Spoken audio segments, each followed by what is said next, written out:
दोस्तों सुजलॉन एनर्जी की बात तो काफ़ी दिन के बाद आज अपर सर्किट लगा, लेकिन अंत में सर्किट खुला। और इसके पीछे वजह रिटेल इन्वेस्टर की तरफ से लगातार हो रही बिकवाली। रिटेल इन्वेस्टर को लग रहा है कि बहुत बड़ी गिरावट की संभावना बन रही है और ऐसे में निकल जाना चाहिए, लेकिन आज बाजार ने सबको गच्छा दे दिया। आप देख ही सकते हो कि बाजार में आज बहुत ज़बरदस्त तेज़ी बनी। और इसके पीछे रीजन यूएस से आया हुआ जो वहाँ का जो फैसला है फेडरल रिजर्व का, उसकी वजह से हुआ पूरा मामला। तो आगे की क्या संभावना बन रही है। और यहाँ पे एस&पी ग्लोबल रेटिंग की तरफ से भी विंड एनर्जी सेक्टर को लेकर कुछ बड़ी गुड न्यूज़ दी है, उसको समझेंगे इस वीडियो के माध्यम से। और जो सुजलॉन एनर्जी ने राइट इशू जारी किए थे उसके लेकर भी अपडेट है, उसको भी इस वीडियो के माध्यम से समझेंगे। और क्या इस लेवल पे हमें सुजलॉन में खरीदारी करनी चाहिए। लेकिन फ्रेंड, उससे पहले अगर आप पहली बार हमारे चैनल पे आए तो चैनल को सब्सक्राइब कर दीजिए, एक बेल आइकॉन दबा दीजिए ताकि जब भी नया वीडियो बने पहला नोटिफिकेशन आपको मिले। वीडियो पसंद आए तो लाइक से जरूर कीजिए। चलो फ्रेंड्स, वीडियो स्टार्ट करते हैं। मैं हूँ आपका दोस्त एसपी दवे और हमारे अपने चैनल ऑनलाइन कमाई में आपका बहुत बहुत स्वागत है। तो सबसे पहले बाजार की बात कर ले तो आज बीएसई सेंसेक्स 72,641 के स्तर पर क्लोजिंग दी है 539 पॉइंट की तेजी के साथ, यानी 0.75% अपर क्लोजिंग दी है बाजार ने। तो बाजार के लिए काफ़ी राहत भरी खबर है। पिछले दिनों से बाजार में गिरावट का माहौल बना हुआ था। और जो सबसे अच्छी गुड न्यूज़ है कि ये जो तेज़ी बनी है ये ओवरऑल सभी इंडेक्स के अंदर थी।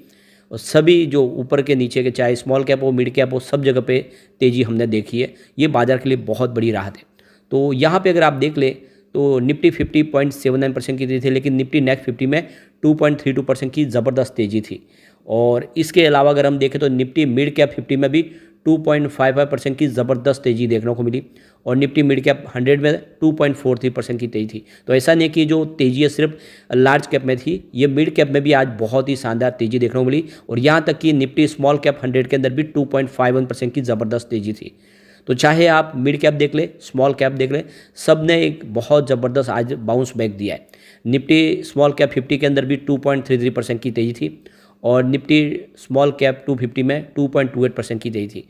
ओवरऑल देखें तो सभी इंडेक्स में आज हमने तेज़ी देखी है।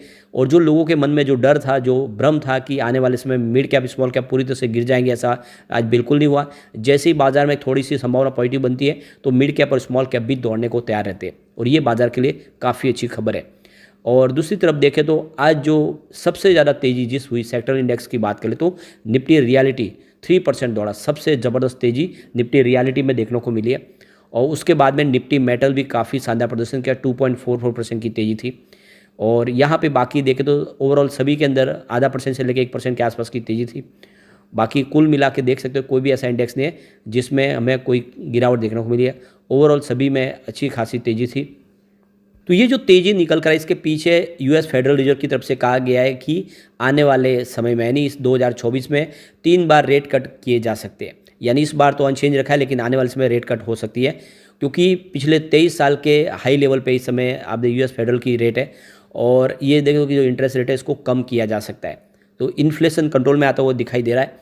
और ऐसे में जो बाजार के सेंटीमेंट बिगड़े यूएस की वजह से वो संभलते हुए दिखाई देंगे। और आने वाले समय में जो फैसला है वो बाजार के लिए काफ़ी शानदार रह सकता है। और ऐसे में इंडिया के बाजार में भी हमने काफ़ी अच्छी तेज़ी देखी है। अब सुजलॉन एनर्जी की बात कर ले तो स्टॉक की शुरुआत हुई पॉजिटिव 37 पर, क्लोजिंग कल की 36.30 के आसपास थी। इंट्राडे में 38.10 का हाई बना, यानी आप देख सकते एक ज़बरदस्त तेज़ी बनी। लेकिन जो लो है वो 36.50 का है। नहीं, निचले लेवल पर भी स्टॉक आया, ऐसे गिरावट तो नहीं हुई लेकिन नीचे आया। और अंत में जो क्लोजिंग है वो 37.20 के आसपास रही है, जहाँ पे 2.48% की तेज़ी देखने को मिली है, लगभग 2.5% की तेज़ी है। और इसकी परफॉर्मेंस को अगर हम देखें तो 14 मार्च को स्टॉक 39.05 के आसपास था, जहाँ पे 4.6% की काफ़ी अच्छी तेज़ी बनी। 15 मार्च को स्टॉक 39.40 के आसपास, जहाँ पे 0.9% की फिर तेज़ी बनी। लेकिन 18 मार्च से स्टॉक में गिरावट शुरू हुई। 18 मार्च को 2.2% की गिरावट के साथ स्टॉक 38.55 पर आ गया। 19 मार्च को स्टॉक 37.15 के आसपास आ गया, जहाँ पे 3.6% की फिर से गिरावट हुई। और 20 मार्च को यानी कल 36.30 के आसपास क्लोजिंग थी 2.3% की गिरावट के साथ। तो पिछले 3 ट्रेडिंग सेशन से लगातार गिरावट हो रही थी। अब उस पर थोड़ा सा देख सकते हो कि आज फिर से ब्रेक लगा और थोड़ी सी राहत मिली है। अब इसके बीच में जो बड़ी अपडेट निकल के आ रही है, सुजलॉन एनर्जी ने जो राइट इशू शेयर जारी किया था उसको लेकर यहाँ पे एक बड़ी जानकारी एक्सचेंज को दी है। तो सुजलॉन एनर्जी का कहना है कि 20 मार्च 2024 को जो यहाँ पे इनकी मीटिंग हुई, इसमें फैसला लिया गया है कि करीब 22,86,677 जो इक्विटी शेयर है, जो पार्टली पेड इक्विटी शेयर थे उनको फुली इक्विटी पेड शेयर में कन्वर्ट कर दिया गया है। तो जैसे जैसे लोगों के पैसे आ रहे हैं, उनके जो इक्विटी शेयर है वो उनको फुली पेडअप करके दिए जा रहे हैं और वो उन शेयरों को आगे अपना इस्तेमाल कर पाएंगे। तो देख सको कि जो 2 रुपये की फेस वाली जो शेयर है, ये शेयर जो इन कंपनी ने जो शेयर होल्डर है उनको राइट इशू के माध्यम से देते हैं, उसी को लेकर यहाँ पे जो शेयर है उनको कन्वर्ट कर दिया गया है। तो इसकी जानकारी एक्सचेंज को दी गई है। लगातार आप देख सकते हो कि वो जो शेयर होल्डर जिन्होंने पूरा पेमेंट कर दिया है उनको राइट इशू के माध्यम से जो शेयर मिले थे पार्टली पेड जो अब फुली पेड करके उनको दिए जा रहे हैं। एक बड़ी गुड न्यूज और निकल के आ रही है, ये देख दो कि विंड एनर्जी सेक्टर के लिए काफ़ी बड़ी बूस्ट देने वाली खबर है। तो S&P ग्लोबल रेटिंग की तरफ से यहाँ पे जो खबर दी गई है कि इंडिया की जो विंड एनर्जी कैपेसिटी है उसमें काफ़ी अच्छी वृद्धि 2024 के अंदर देखने को मिली है और ग्लोबल रेटिंग का कहना है कि 20% की ईयर ऑन बेसिस पे वृद्धि देखने को मिल रही है विंड एनर्जी सेक्टर में। तो इंस्टॉल कैपेसिटी बढ़ रही है। तो भले ही सरकार ने रिवर्स बिडिंग प्रक्रिया शुरू की है, लेकिन उसके पहले भी देखें तो काफ़ी अच्छा कामकाज हो रहा है। विंड एनर्जी सेक्टर में तेज़ी से इस प्रदर्शन बढ़ रहा है और जो निवेश है वो आता है वो दिखाई दे रहा है, क्योंकि इंडिया के अंदर वो पोटेंशियल है कि विंड एनर्जी सेक्टर में एक ग्लोबल हब बन सकता है इंडिया। और वैसे भी सरकार को ग्रीन हाइड्रोजन मिशन के तहत ग्रीन हाइड्रोजन की ज़रूरत है जो विंड और सोलर के माध्यम से ही मिल पाएगी और ऐसे में सरकार ने भी अपना गोल सेट कर दिया है। सबसे बड़ी बात है कि कंपनियों के लिए बेनिफिट रहा है कि सरकार ने जो लेट पेमेंट सरचार्ज स्कीम जो शुरू किया LPS, इसकी वजह से भी देखें तो जो डिस्कॉम के माध्यम से जो पेमेंट है उसकी रिकवरी अच्छी हो रही है। सरकार ने भी 100 गीगावाट की विंड एनर्जी कैपेसिटी पाने का टारगेट अपना सेट कर दिया है और ऐसे में सरकार की तरफ से पूरा सहयोग मिल रहा है और इसी वजह से एक तेज़ी की संभावना यहाँ पर दिख रही है।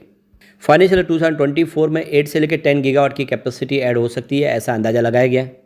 तो कुल मिला के काफ़ी राहत भरी खबर है जो सरकार की जो रिवर्स बिडिंग पॉलिसी लागू करने के बाद ये एक अच्छी खबर है जो S&P ग्लोबल ने दी है। यानी आने वाले समय इस सेक्टर में अभी भी संभावना बनी हुई है और सरकार का तरफ से जो सहयोग है उसका मिलता हुआ दिखाई दे सकता है।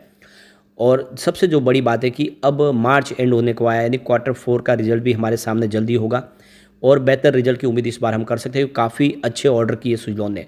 अब पिछले रेवेन्यू की भी बात करें तो काफ़ी बेहतर प्रदर्शन किया। दिसंबर 2022 में जहाँ पे 1464 करोड़ के आसपास रेवेन्यू था, वो दिसंबर 2023 में बढ़ के 1570 करोड़ तक पहुँच गया। सितंबर में ये 1429 करोड़ के आसपास था। तो रेवेन्यू बिल्कुल बड़ा है, चाहे आप क्वार्टर ऑन क्वार्टर बेसिस पे देख ले या ईयर ऑन बेसिस पे देख ले। इस बार उम्मीद है कि रेवेन्यू और बढ़ेगा। प्रॉफिट में भी ज़बरदस्त उछाल देखने को मिला। दिसंबर 2022 में 78.28 करोड़ के आसपास प्रॉफिट था, वो दिसंबर 2023 में बढ़ के 203 करोड़ तक पहुंच गया और सितंबर 2023 में ये 102 करोड़ के आसपास था। तो क्वार्टर ऑन क्वार्टर बेसिस पे देखें तो प्रॉफिट भी डबल हुआ है और ईयर ऑन बेसिस पे देखें तो उसमें आपको वृद्धि देखने को मिलेगी। कुल मिला के बहुत ही शानदार प्रदर्शन किया Q3 में और इस बार Q4 पूरी तरह से बेहतर होने की उम्मीद है। सबसे जो बड़ी बात है, नेटवर्क जो लगातार नेगेटिव था वो पॉजिटिव हो चुका है। जहाँ पे 2020 में 11,042 करोड़ का ज़बरदस्त नेगेटिव नेटवर्क था, वो 2023 आते आते 1,099 करोड़ पॉजिटिव हो चुका है। तो कंपनी का जो सेहत है वो बिल्कुल बहुत तेज़ी से सुधरती हुई दिखाई दे रही है। ऐसे में सुजलॉन एनर्जी में अगर आप लॉन्ग टर्म इन्वेस्टर तो निवेश का ये सही मौका है। कंपनी कर्ज मुक्त हो चुकी है, आने वाले समय इसकी प्राइस डेफिनेटली बढ़ सकती है। ऑर्डर बुक इनकी बहुत मजबूत है। एक बार इसके पिवट लेवल को भी चेक कर लेते हैं तो यहाँ से अगर गिरावट होती है तो 40 का पहला सपोर्ट है, ये सपोर्ट ऑलरेडी टूट चुका है। सेकंड सपोर्ट 36 के आसपास है, तो आज की क्लोजिंग 37 के आसपास रही है। इंट्राडे में 36 देखा था इसने। तीसरा जो सपोर्ट है वो 31 के आसपास है। तो गिरावट हुई तो 31 तक जाने की संभावना बन जाती है अगर बड़ी गिरावट होती है तो। पॉजिटिव माहौल बना तो 50 का फर्स्ट रेजिस्टेंस है।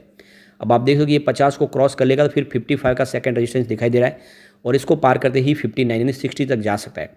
तो बहुत जल्द यहाँ पे एक बड़ी तेज़ी की संभावना बन सकती है क्योंकि स्टॉक ऑलरेडी बहुत ज़्यादा करेक्ट भी हो चुका है और काफ़ी समय से कंसोलिडेट भी हो रहा है। अब एक तेज़ी के लिए स्टॉक तैयार हो रहा है। तो निवेश आपको करना चाहिए लॉन्ग टर्म का नजरिया लेके। लेकिन फ्रेंड, कोई भी इन्वेस्टमेंट करने से पहले अपने फाइनेंशियल एडवाइस बड़े ले ले या अपना खुद का रिसर्च करें, क्योंकि मैंने वीडियो आपके एजुकेशनल पर्पज़ के लिए ही बनाया। वीडियो पसंद आए तो लाइक से जरूर कीजिए और चैनल को सब्सक्राइब कर दीजिए। Thank you friend.